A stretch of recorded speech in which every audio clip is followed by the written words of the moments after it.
Hey, we are live on Fresh Laughs. We have our live show every Wednesday starting at noon PST. And we are going to cover a lot of news around the emerging tech involving AR, VR, Metaverse, NFT, web blockchains, Web3, all these topics. And today we have some agenda to cover as well, but we are almost starting in 3 minutes. So, Johnny, we had some fun in Austin together. I was visiting Johnny this week, last week. Yeah. And we had pretty fun experience together. And we are going to share some of the experience today towards the end of the show. Yeah. Yeah, it's gonna be, exciting to talk a little bit about that. It was good to see you and, connect a little bit here and get a sense for, I guess some of the places we visited, some of the, immersive experiences that are out here, but also get a sense for, all of the excitement and buzz happening in Austin, Texas, where I'm at. Yeah, I'm pretty excited to see the city growing into mixing a lot of different digital experience. Like was it last week or 2 weeks ago? I think it was 2 episodes ago, where we covered Orlando trying to become the Yeah. a metaverse city, right? And I think that's pretty cool attempt that city push right together, not like one company, kind of leading the effort, but it's the city that's leading the effort, and that means a lot because with the emerging tech, those are not being worked alone, right? It kind of takes a village, literally, to build the infrastructure and the places people can work together, the regulations that are set in the city that helps encourage and incentivize them to build more. And city also has to provide resources as well. Like we learned that creation of high fidelity metaverse requires a lot of camera footage, and who is going to give the permission? It's going to be the city, right, giving permission to fly thousands of, maybe not thousands, but hundreds of drones out in the city, capturing high quality footages and putting together metaverse. And that may also need to be licensed out to companies in the city and say, hey, you are headquartered in this city, so you can use this model of the metaverse at this kind of rate, or you have access and network resources. So yeah, I'd be excited to see Austin growing into that city, right, with the similar effort put forth officially by the government. Yeah, I think that does kind of push things forward a lot when there is that extra support and push from the government and or larger corporations in the area or in the whether it's a specific city or geolocation. So I don't know. Yeah, it'll be interesting to keep an eye on that.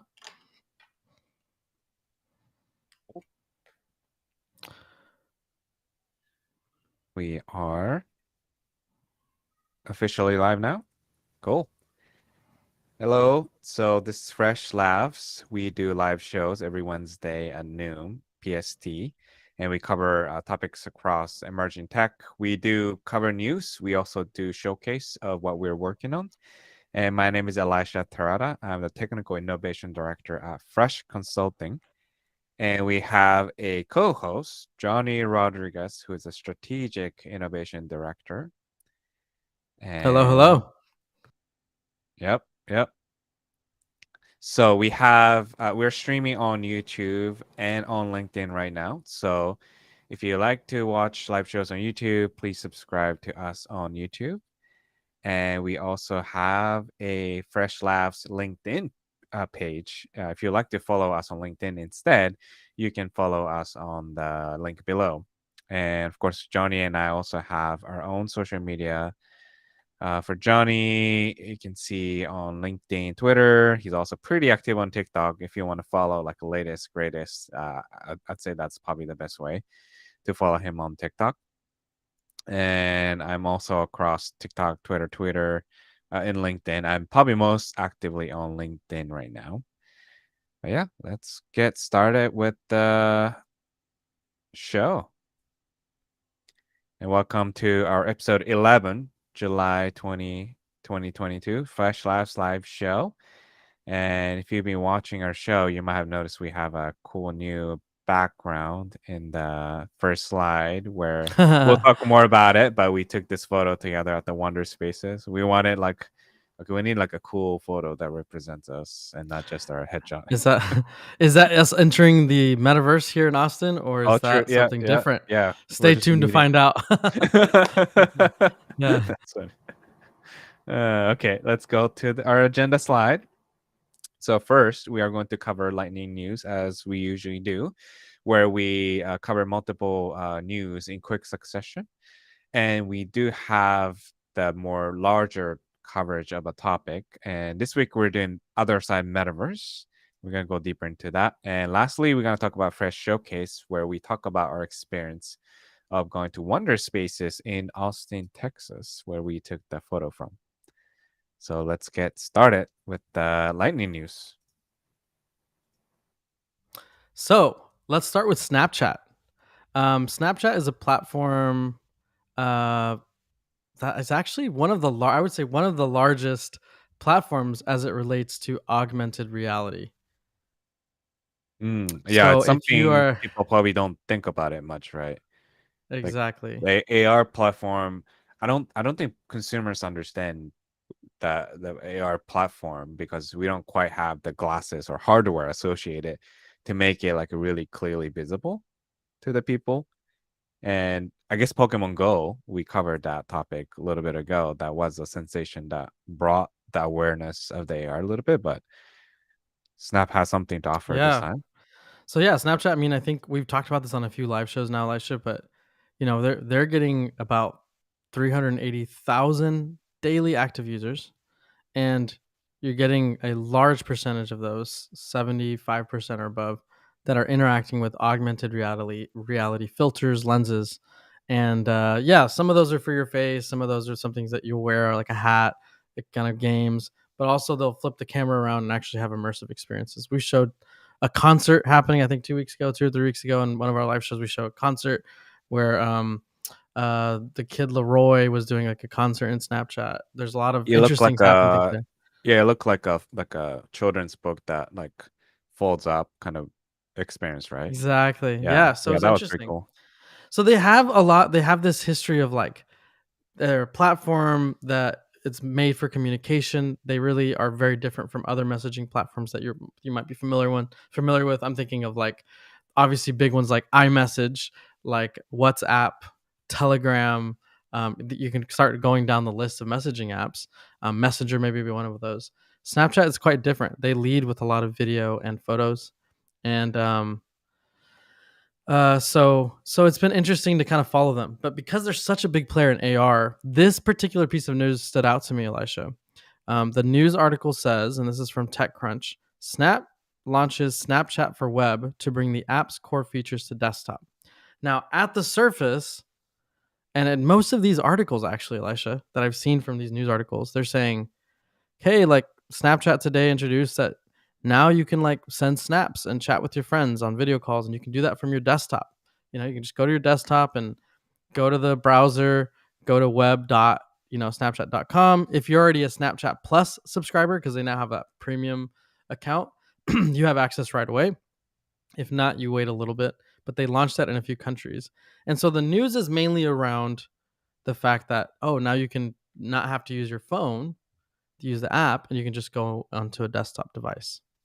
Was And it in so, response to like user asking for it, or do you know any so background on that? that was, I think, where the negativity, or maybe like the more critical comments on it has been, you know, not a lot of users are actually asking for it on desktop. So why would they bring Mm, it to desktop? Why would they bring it to that's desktop? funny. And there's a lot of that like thought process. Well, here is my take on why I think this is a big deal, and why I think Snapchat is being very strategic about what they're doing. Snapchat up to this point has been, you have to have an Android or iPhone device, and you have to have the Snapchat app downloaded to be able to experience these things. So although having it on desktop is great, the reason this is such a big piece of news is because Snapchat's filters, the augmented reality filters, the experiences, the immersive nature of all the amazing things that they're doing from a technological standpoint is now browser based. So it's less so about it being on your computer, like the news articles say about it being on desktop. It's the fact that, like it says in the article, they plan to bring their filters and lenses features to video calls and into the browser in the future. So what that means is, if I want to create an AR experience for my business or for my music, promotion, or for whatever I'm working on, if I was using Snapchat in the past, I'd go and create my experience, and those that had Snapchat can experience that. What happens to all those that can't experience it? Well, they're required to download it. They've never had a browser-based AR experience. So because they're bringing it to web, it's less so about desktop and it's more so about browser-based web experiences on a mobile phone, most likely. So I could send this to my parents and say, "Hey, check this out. Point this at your Coke can." Right? It launches in the browser. The camera gets launched, and I point it at whatever the object is. And now you're leveraging all the amazing tech and power that Snapchat brings to essentially from an AR perspective. So it's a huge Interesting. deal, but it's the thing that's not being talked about.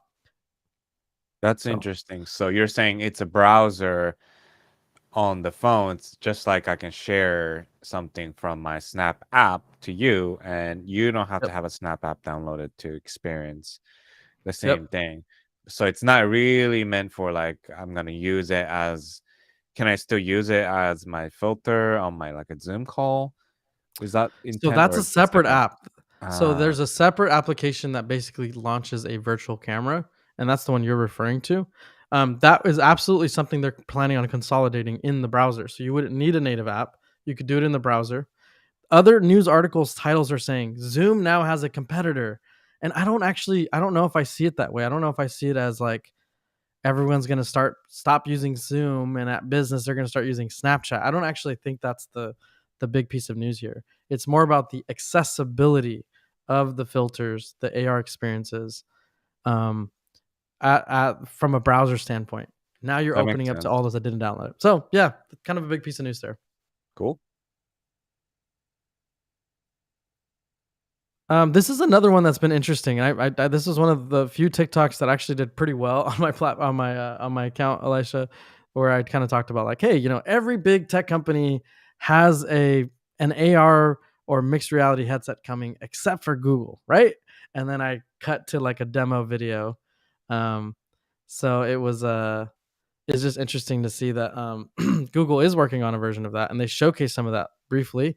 What this particular article is saying is that Google's prototype that they showed that was doing live translation, right, along with some other things, is actually going to be out in public. So it's going outside, as in August.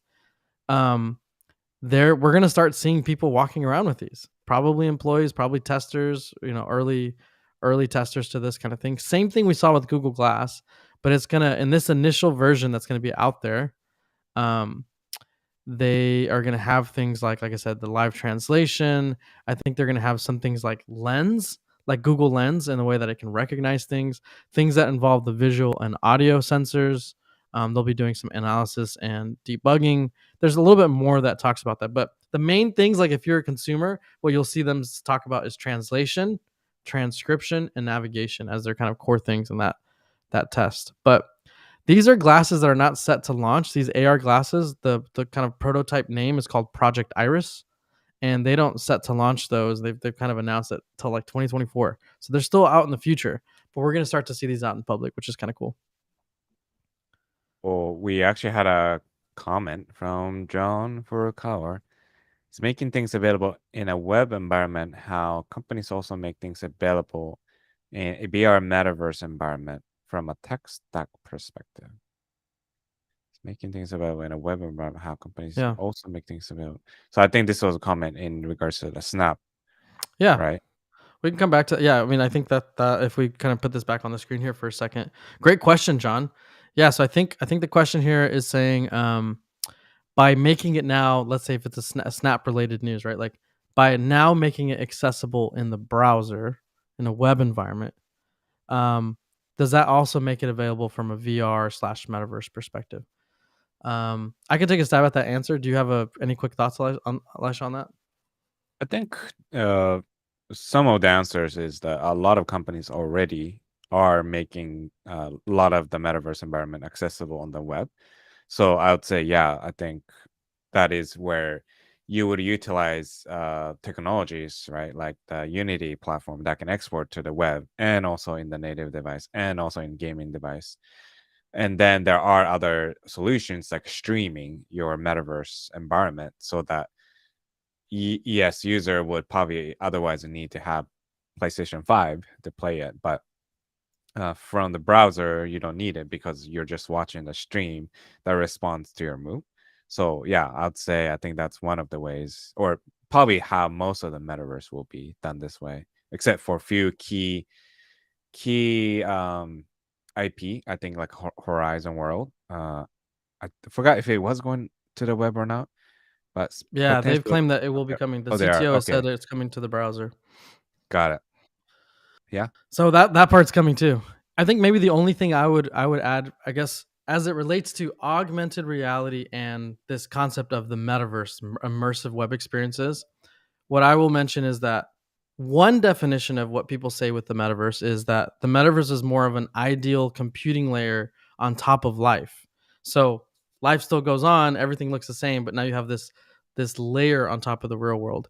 And in a sense, augmented reality is kind of like the most logical way to add a layer onto the physical world. So as we see these big massive companies like Snapchat start to go to the browser, I do think that it makes the accessibility, the nature of the accessibility of those AR experiences, it's going to be adopted by more people. It makes it easier when they start to launch their Spectacles 4 or 5 or whatever versions they come out with, right? Because then they'll just be able to launch those, and it becomes more and more available. So, yeah, I think the entry point into the metaverse from an AR perspective will be is like this news is a step towards that direction of better accessibility or experiences for the metaverse. makes sense.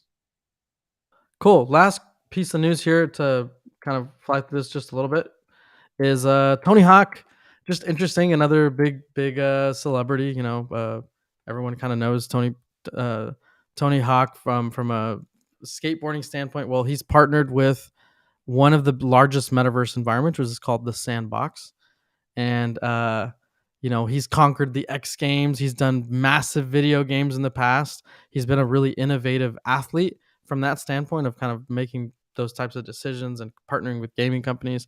And now he has his sights on this next frontier, right? The metaverse.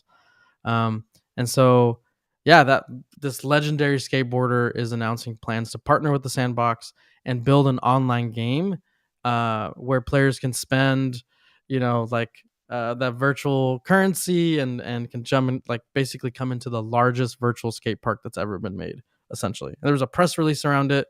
They're calling it Tony Hawk Land, so you can see the Tony Hawk joins the ride, and they have his little kind of avatar in the boxy format. That's the illustrative style of what you see in um, inside of the Sandbox, and so it's a very interesting one. This is like yet another major player in the space.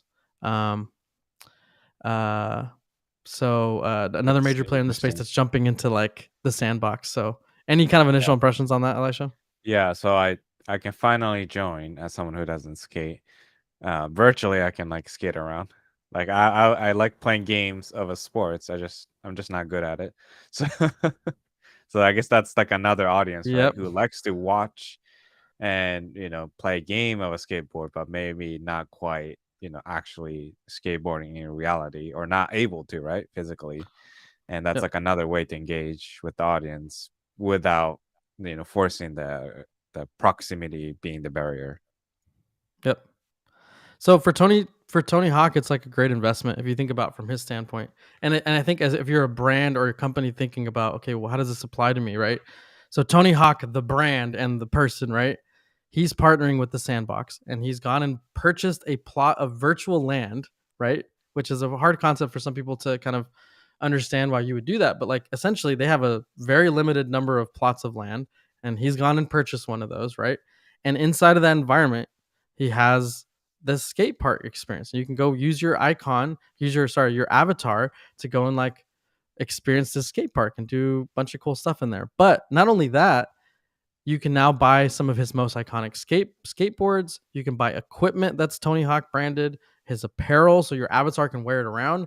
Whether you go to Snoop Dogg's like plot of land or you go to some business that's partnered with the sandbox, right? Any kind of experience, you're now having people, virtual kind of people, walking around with apparel that says Tony Hawk on it. So it's a pretty awesome kind of use of, like Tony Hawk has in the past, like use of technology and kind of being ahead of the curve there of kind of leveraging new technology to help promote the brand and things like that. So yeah, that's kind of the big news on the Tony Hawk kind of largest virtual skate park piece of news that I heard this week.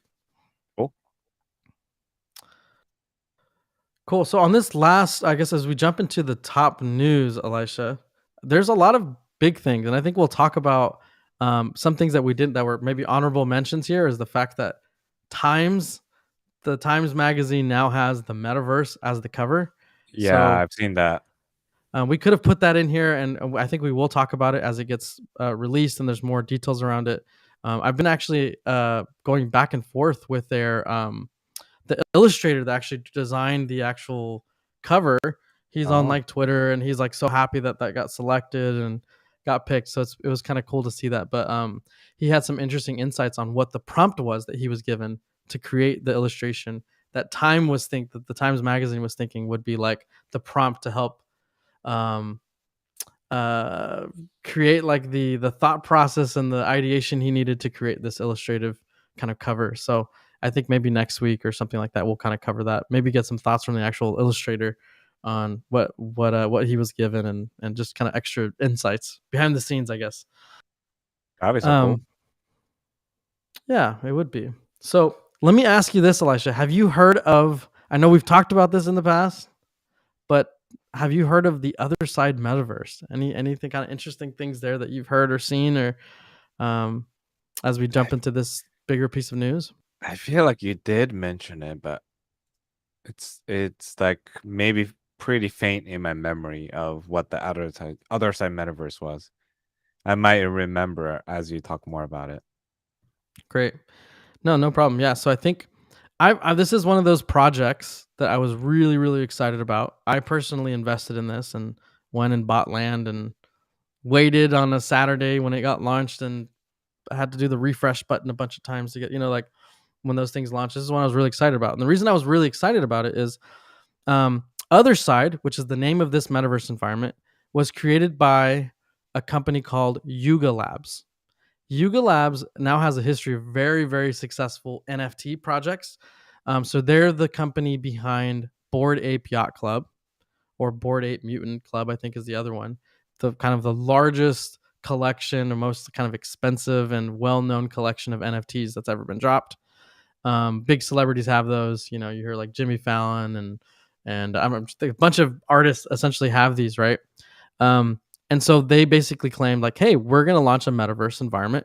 Here on the left, this video that's playing was their trailer from 4 months ago saying, hey, we're building this thing called Otherside.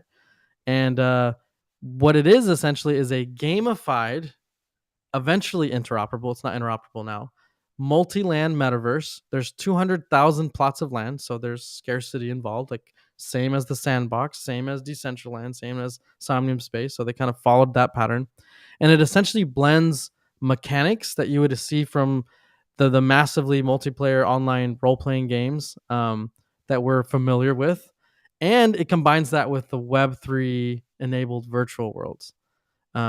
So essentially, players can own plots of land, one of those 200,000 plots of land. They can use NFTs as playable characters. So if you own a Bored Ape Yacht Club, or you have other kind of NFTs that are essentially avatars, you can bring it into this environment, and it's a 3D avatar that can be actually leveraged as your character.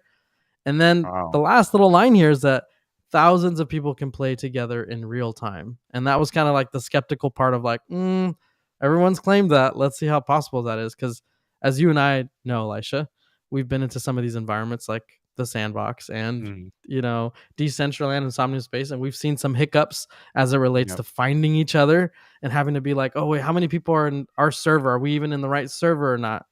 And like how the fact that causes confusion and all that kind of stuff. So Um, Yeah, we just couldn't going through even that description. Yeah, go ahead. yeah, we couldn't even find each other because they'll put us in different server, right?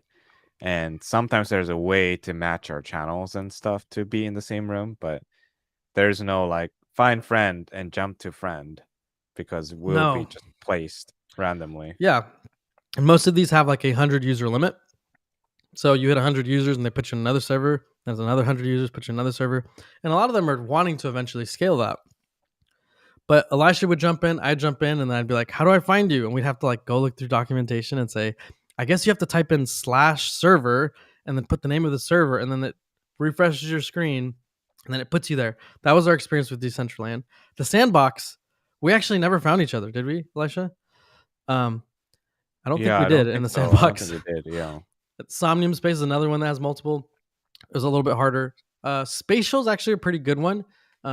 We don't typically get a bunch of random unknown Right. users. It's usually an Right. invite only experience, so we don't really ever hit the 50 user max that they have.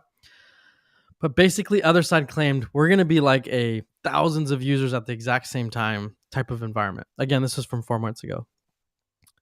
And their mission essentially, and I'll just skim through this, essentially is they wanted to have this immersive, interactive, collaborative way to kind of connect and be like a really immersive metaverse environment.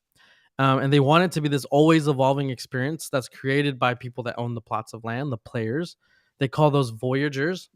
And then with an other deed, which is the name of their NFT that essentially gives you land and entrance into this metaverse environment, you can participate in like these builds that are coming out, demos, and you can actually shape what the final thing will actually look like or help shape it as it continues to build into the future. So that's kind of a little bit of a summary of what it is. And like this is why it's actually on the news. That it's kind of interesting is this last weekend, which by the way, happy birthday, July 15th. Thank you. And Um happy birthday to you, Johnny. July yeah, 60th. we're like birthday brothers almost. Yeah. Um but on the 16th, I definitely was a part of this and wanted to be a part of this. But they did their first trip, is what they call it. They've already done some stress testing and things like that. But basically, they had an event and you could do it in the browser.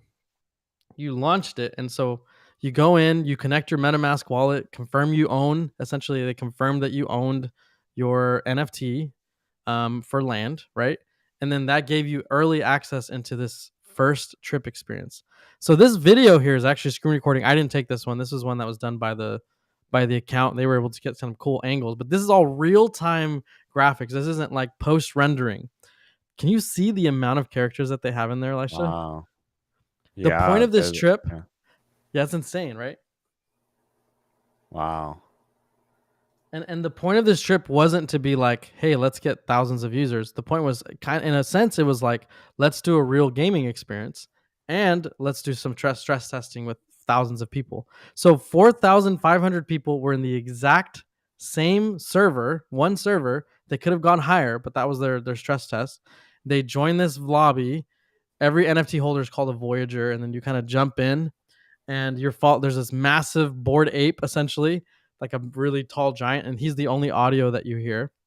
And essentially you land in one place and you're like walked around, and so that's the big ape there. You kind of follow them around and then you kind of explored different areas, and it was like kind of this teleportation device that takes you from place to place. You interact with creatures. It's pretty high end graphics. You could even do voice chat, normal chat, jumping. So it was like, this is probably one of the most successful initial kind of prototype launches that I've ever seen for a metaverse environment. Obviously, more gaming focused, not business focused, but there's some implications of what that might mean. But in initial impressions, I guess from a technological standpoint, Elisha, coming from your background of what you do from a development standpoint, and number two, um, thinking about the fact that you've had experience with other metaverse environments and how it was difficult to find people. I mean, this might still be difficult, but the fact that they're able to have tens of, or technically tens of thousands of people in a single server. Any kind of thoughts and stuff on that before we answer Mikolai's question? Yeah. Yeah, I think maybe let's address that. Maybe we can step back a little bit because I think sometimes it is confusing when we talk about, okay, it's a metaverse and it can do NFT and it can do this and that. I think it starts to be so complex, right? Sometimes that it gets difficult to Yep. understand what's going on, right? So this is a metaverse, right? Otherside metaverse is like a gaming oriented virtual world that you can join, just like you buy some game and you can just join and you can see other players in the world, right? That's pretty cool. And you're saying that the Web3 component is the NFT. And for the audience, Web3 is like a kind of like a broad term that covers any application that supports blockchain component.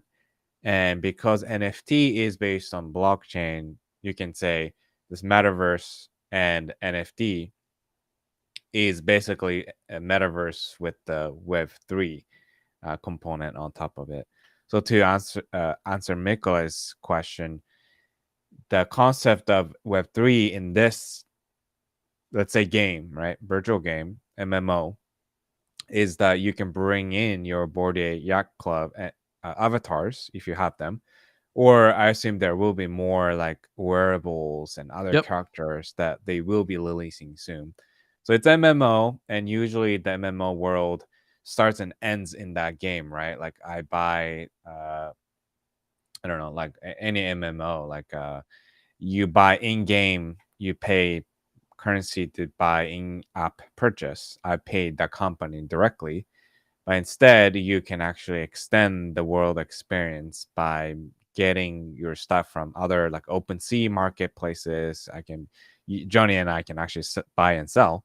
Usually that's not supported in a lot of the MMO apps, right? You would actually sell your accounts on eBay or something if you want to, Yep. like really make. Or But or if yeah, the next game comes out next year, then you lose all of that and you start yeah, playing the new game, and that stuff doesn't get transferred with you, right? And so there's that benefit, Elisha. I'll just add that is the benefit of like that stays with you as long as this environment exists, or if it's interoperable, meaning you can go from this one to another one. Everything you do, everything you collect, your badges, your avatar, your vehicles, your collectibles, they come with you. They become part of your kind of ongoing avatar, essentially. yep. So yeah, I think anytime like any applications have a component of one, it's private information, right? Like I have private information about you as a user, or let's say task application. I create a task application as a SaaS product, and you can use my SaaS, subscribe and pay for the plans. Okay, all these data is in private. Like I have access to the database as administrator of the application, and you don't have access to the database. Anytime we bring in the Web3 component to it, it brings like a publicly visible ledger that no one, including myself, right, as an admin, can change in theory. And anytime you bring that component of like a history or ledger, you can call it Web3. So in this case, it's a metaverse application, right? The source code is owned by the company who made it. So you can't touch that source code or like a main game mechanics. So you can't alter any of that. But things like the character avatar, basically it's something that you can own as a user in a ledger that no one can touch. Like database administrator can't just go to your avatar data and like start to alter your avatars, because it's not their property. It's a property of like a community in essence. Yep. So hopefully I didn't make it more difficult to Yeah, understand. Yeah. it's a big concept for sure, but it's I think you did a good job there, we have previous shows where we kind of jump into more details of all that kind of stuff. But essentially, it's a pretty innovative way to approach an immersive experiences, immersive gaming, immersive environments, right? I would say that this falls more into the gaming category, but its intent isn't just gaming, but that's kind of its primary focus as an Mhm. owner of a and I It's like think a that easy way. I think it's an easy way to get people participate, because yeah, otherwise, like, it's really difficult to come up with like what's a business case and what's the use case of this and that. Instead, like, well, game, it kind of attracts a lot of people, and I think it's a pretty good way. And Sarah had a question. Can you talk more about when you Yeah. said you bought a plot of land. Yeah, like you said, 200,000 land, and somehow you Yeah. have to line up on the web browser to buy it, right? Yeah, so essentially it was like so there are other environments that are comparable to Otherside, where they have a plot of land, a virtual plot of land, and it's a geo. You can say it's 200 by 200 virtual feet or something like that, right? And they might have different benefits depending on what you select. So they might cost slightly different. If you're closer to like an elevator, you're closer to the water, you're closer to whatever. Like if you're closer to where people might interact, then you have more visibility. It's the same as it would happen in a physical environment. But essentially, because I bought a plot of land in Otherside, it allowed me to now be part of. So it's called Other Deed is the name of the NFT. Because I own Other Deed, I now am able to be a beta tester of this experience that just came out. So not everyone got access to this, right? Only those that were owners. Um, it also gives me access to. There's like essentially a lot of other benefits that come with it, right? So I might get earlier access to developer kits. I might get access to things like airdrops is a terminology that's a whole nother piece of terminology, but it might be that like they give me new clothing or vehicles or access to more things because I'm like an earlier adopter of that kind of stuff. But ultimately, what it means is that plot of land can be used for me to place. Like I could actually go and they'll give you tools to do this, but I could go and create like a building. I can create a game. I could create like pretty much anything you can think of from a virtual standpoint that becomes a, let's say I wanted to promote a brand of mine or a product of mine, or I wanted to rent it out. I could rent it out to a large brand like Coca-Cola. I could be like, hey, look at my plot of land. I'm close to this, this, and this. I'll go and build this for you. And then we could theoretically like have a brand rent it out month to month to promote something or to have a game with it. So it actually just allows you, just like a physical location would, right? If you have a really good You, like you know, you know storefront property, things like that. when Oh, go ahead. companies used to sell the plot of moon land that Yeah. you can purchase for like a $50, and like, Yeah. whatever that means, right? Whatever that means, people who purchase a land of moon is now owner of that little land. Yeah. And if we could go there, like you technically can now build whatever you want, just like Yeah. buying a It's actual plot of land, right, in a city. Yeah. That's totally true, and that's the thing that's tricky, and this is why it can be really risky. Is that there's projects like Other Side that are like, oh, it's plot of land, blah blah blah, and then you go and buy stuff, and then they don't really continue, or they never really launch that feature, and so all these benefits that you're going to get won't happen. But this was just interesting. Personally, I think it's one that I'm really like interested in, and because of who created it. So it's essentially they've already had a lot of successful projects. The fact that this was their first launch and they're already one of the most advanced technologically that already exists is a lot of good signs. Um, their light paper that's on the screen here, and this is the last thing I'll share, is we'll I think we might want to come back to this answer in just a second, but the light paper talks about the stuff that's coming. So it will be a narrative game. It will have a developer kit, and they have a big focus on ownership, interoperability, and real incentives. But basically, right after July 16th little demo, they tweeted and they said, "Hey, come check this out. This is our light paper that talks about where we're going with it." So it's kind of like this big plan of what's coming with everything, and so it seems pretty promising. What it means for you, right? This doesn't mean like go and buy Other Deed, go and like buy the NFT and go buy land. It doesn't mean that. What it means is that there's another major player in the metaverse space that might start to compete with the likes of Roblox and Fortnite and Decentraland and all these names I'm saying are metaverse environments that exist. Some are more game focused, some are more business focused. Um, so so it's another big player that's being really innovative, which will push all of the other competition right to be better and to have more features similar to this one. So it's just a promising like milestone as it relates to virtual immersive environments. Cool. I think, Mikolai, we're gonna come back to your question towards the end. Yep, and I can And skip this. This part here is just talking about how is actually being powered, why they're able to actually do that. But we can cover that at a future time, Elisha. I'm excited to talk about your section here on the Fresh Showcase. yeah, we wanted to lightly show case our experience at Wonder Spaces. It's a physical building that you can build instead of the metaverse that we've been talking about. It's a physical experience, and we both went as a human avatar of Elisha Human and beings. Johnny. As a human beings, we went there, and we in the slide you see our photo that we took. That was kind of cool, and it's located in Austin, Texas. So as a reminder, I was visiting Johnny in Austin, Texas, and actually as a whole Fresh Laughs team member, including Leah, who always helps us behind the scenes, organizing these live shows and everything. We were all there actually, and you might actually see there in the video. But if you can go to the next slide, it's an interactive experience. So on the left side, you can see me carrying the ball, and I think what we're seeing is on below the screen you see the red lights, and we believe that's kind of like infrared technology that looks at the maybe the reflection on the ball, the silver ball that I'm carrying, and then it controls the image or the rendering video, and that might be built with probably like a Unity or something that shows the sun movement. And as I move the sun, it has a reflection on the sea.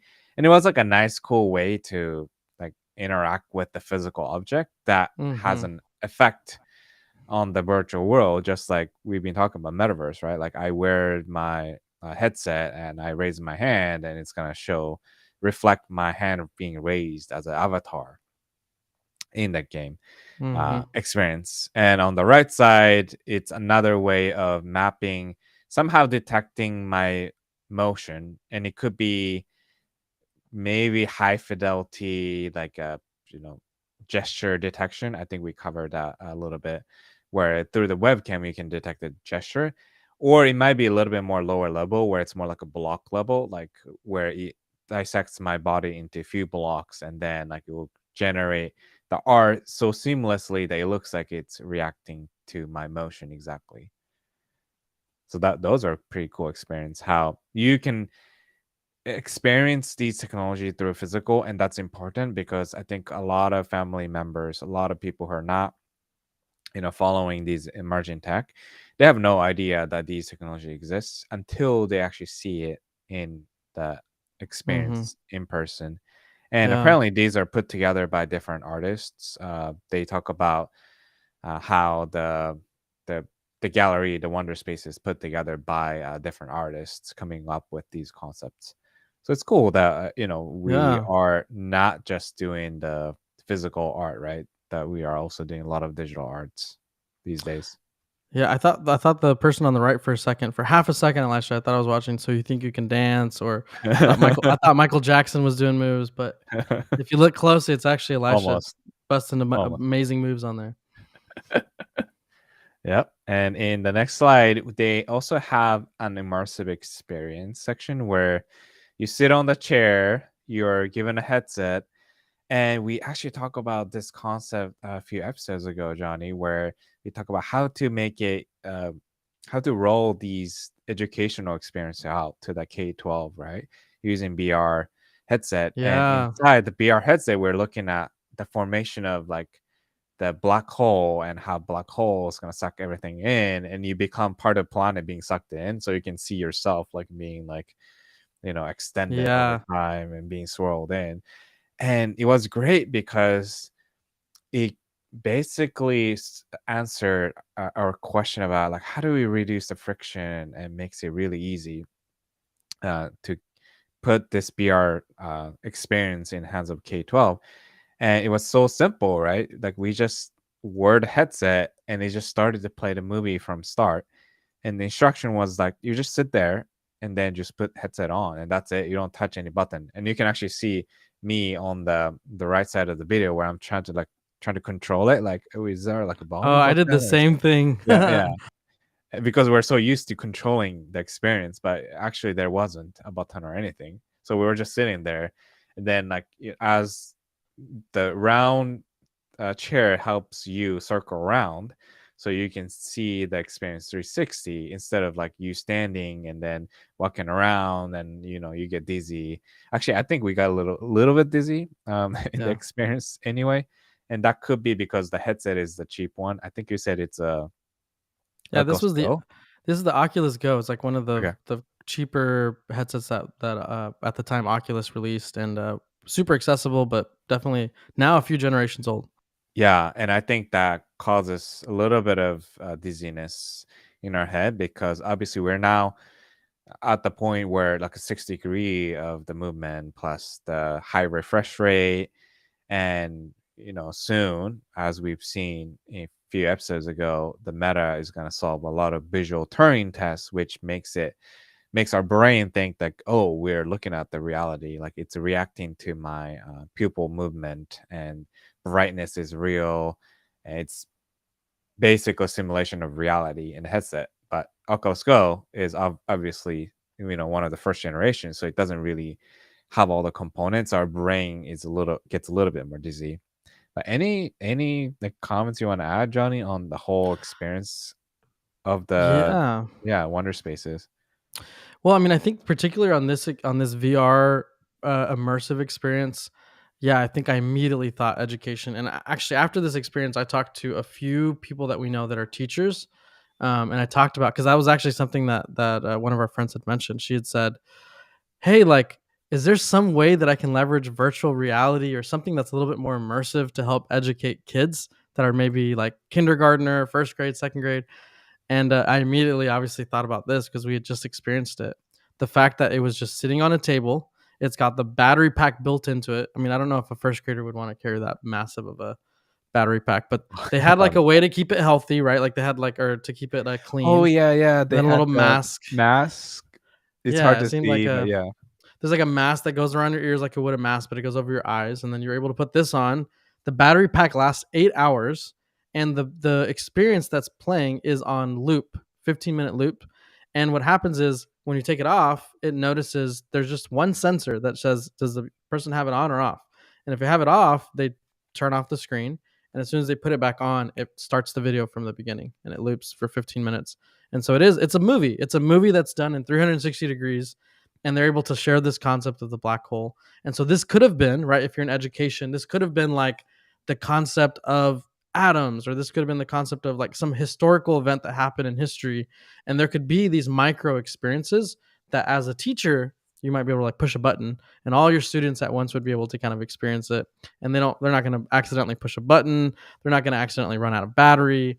And so this was like a really good example of how to handle that. So that stood out to me as the most kind of like one of the bigger takeaways. Second big takeaway for me, Elisha, I think was, the concept of the analog and the digital being consolidated and the power behind it. I don't know if it was like, I don't know if, I think we felt like this a lot, and this isn't to toot our own horn or whatever, but like going to some of those experiences, like carrying the ball and moving it around, and then you see the sun move. Like there were often times where I'd be like, oh wow, we could build this so easily. Like this is actually Mhm, like mhm. not that crazy. Like this is actually pretty easy. We could build this in a weekend, right? Like projector, run Unreal Engine 5, put a tracker inside of the ball. You don't have to use the cameras, and then you can like move something as a virtual camera. Like so a lot of these we could like decode, but the fact that they were able to do it so seamlessly as standalone experiences, it became artwork, right? It was less about like the functionality of like what are all the 10 or 15 things they can do. It's like let's do one single thing, make it really nice, make it really like immersive, make it go big, right? Like they showcase it in really large projectors or big rooms. Like some rooms are completely dedicated to a single experience. And they just really did a good job with that. And I think the takeaway for that for me was sometimes you don't need to add a whole bunch to make it really fun, to make it really immersive, to have a good takeaway. It can be a really simplified experience that can actually be really powerful, and can be impactful. Like you don't have to overthink it or over engineer it. Yeah, it's kind of like a human-centered design where how do you reduce the friction and provide a clear path to experience the one thing, right?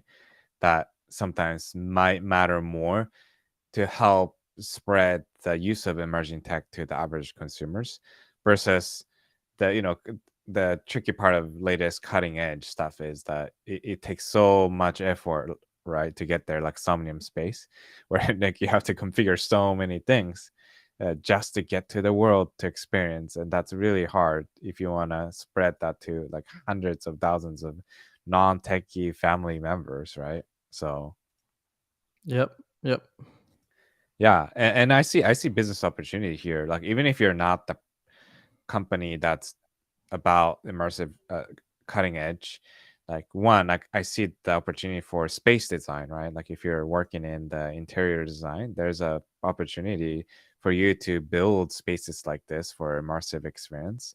I also see maybe there's ways to build accessories that makes it so the heavy battery on the back is more bearable to wear. That's like another manufacturing Mm-hmm. opportunities. And I think that the chair itself, I think, is also interesting. Like maybe there is a VR chair that's maybe more optimized. I noticed when Joni was using the chair, it was like a squeaking a lot. Like Yeah, I had the that, squeakiest chair in that whole yeah. experience. And that could be solved somehow by creating like a super frictionless chair or something. And Yep. the if you're artist, you can build a movie, right, of the 360 experience so that you can build a business upon it. And I just Mm-hmm. see so many opportunity from like different industry can see this as like, oh, this is what consumer wants next. Okay, let's build our business to support it. So it's not just that you have to be building VR headset to be, jumping into this opportunity, right? Like you have so many angles that you can Mm. enter Different into. entry points. Yeah, Yeah, yeah, argumenting. Yeah, that's great. That's great. I really like that. I think that was a really, really fun experience. I mean, I think it was focused on art, but it like a lot of the takeaways applied to kind of the stuff that we talk about, and adding a virtual, like that digital layer over the real world. In a lot of ways, there's elements of that, the connecting physical to digital and things like that. So yeah, it was pretty powerful. and we want to come back and make sure to answer some of the questions. And we actually have a few more minutes if you guys have additional questions for us. But let's start with Yep. Mikola's question. So he was basically reiterating his understanding of the Web3 after we explained it a little bit earlier. He's saying, I get that at blockchain NFTs. So from my understanding, the Web3 is a blockchain-based new version of internet that would create the whole new layer projected onto real world and beyond the new virtual world. And I Yeah. think there's more, Huh? but I don't think it actually puts it on here. It says, is this more or less accurate? Also, is there any suggestions that you would give in terms of learning more about it outside of a Google search? And so, to be clear, the Web 3.0 and blockchain isn't directly tied to the metaverse. The metaverse can be a just normal browser-based experience that's in 3D. It can also have elements of blockchain. So, the Web 3.0 blockchain stuff is more around um, approaching the internet in a different way. I would say like the new, like the natural evolution of the internet is why it's called, instead of going Web 1, Web 2.0, they call it Web 3. Um, but it's essentially like a yeah, the kind of the next evolution of the web where it's kind of. Yeah. Oh, It's go like a ahead. layer that you can add on top of different things. And there's another term, not to add too much, DApps, decentralized application. And you could actually consider some of the metaverse as it's a DApp because it is actually managed by community. But a lot of metaverse, I would say today, are still managed by a company, right? Like the Meta or the, the Somnium Space, where you could say these are more centralized managed. It's a company. There's a company behind who owns it, and there's the decentralized applications where a community owns it. So there are like so many different layers. And maybe Johnny, what makes me think about this is that we might need like a chart that we put together and show how the blockchain sits on top of that, and that it can be like a metaverse, it can be this and that, like a Snap or the Instagram, it supports NFT, and you could call it, well, now the Instagram is Web3 application because it has a component of a Web3, even though it's not like Yep. 100% Web3. Maybe it's like a 1% Web3, right? So it's like additive things that you can add, and maybe like we need more clarifying chart that we can always refer back to explain this concept. But to keep learning more, I think the best way is to follow us on LinkedIn, and subscribe to us on the YouTube channel where you're watching it right now. And we are going to talk about new things every week, but we also love to reiterate the same concept over and over, because it takes so many different angle of explanation from sometimes different people until you understand it. Or it's just that number of exposure you have, like by the time you hear about Web3 10 times, maybe it starts to click in your brain. So yeah, I'd say, Yeah. yeah, that's one way. Yeah. Yeah, I mean, I think there's definitely a lot of resources out there, Mikolai, for educating. We're trying our best to kind of help be kind of the go-to source for learning about it. A lot of what we talk about does build on each other, though. So we'll cover things like, hey, like this is what XR is and how that might fit, um, and so it does help to kind of go back and watch some of that. But it's good to have the questions because it kind of helps us know where the opportunities are to help kind of clarify um, specific things, or kind of go back to help better define something. But yeah, Elisha, I think we could do a good job of maybe coming back to share um, Like a maybe landscape of yeah, all these landscape of where things. Yeah. everything's at. I Yeah. think the closest I can share right now, and I'll just share my screen on this lastly, just to maybe help explain this to Mikolai as best I can. I did this in 2 minutes while you were explaining, but I will showcase this. This is probably not the best example, Mikolai, but this is an example of seeing kind of Web3.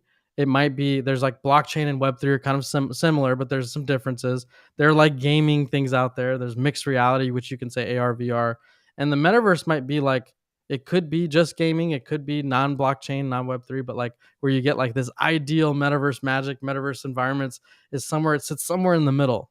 So it kind of fall under an umbrella of things like it be immersive, like it may include AR, VR, it may include blockchain, it may include gaming, and so there's kind of like some spots where the metaverse actually might fall. And there's a bunch of different environments that exist, over 200 metaverse environments and counting, and lots are being built all the time. We talked about Otherside, that was probably one of the smaller ones, and then now within a week it's like, bam, probably one of the top 10 ones.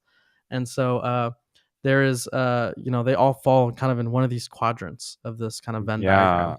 I like that. Maybe next time we can have the Venn diagram with the highlight of like which circle does Yep. this application applies to. That might actually help clarify. Yeah. Cool. Yeah. Well, thank you for joining us for another episode, the episode 11 of Fresh Labs Live. And we do this every Wednesday at noon PST. And the best way is to subscribe either on our YouTube channel, Fresh Labs, and or you can also subscribe to us on the LinkedIn page for Fresh Labs.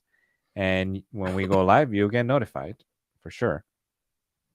And you might even put it on the calendar so you can always watch us when we go live right away. Well, thank you for joining this week. We Yeah. are going to have some more interesting stuff that we like to share from the Austin experience next week. So be sure to tune in, and I'll see you guys next week again. Alrighty. Thank you.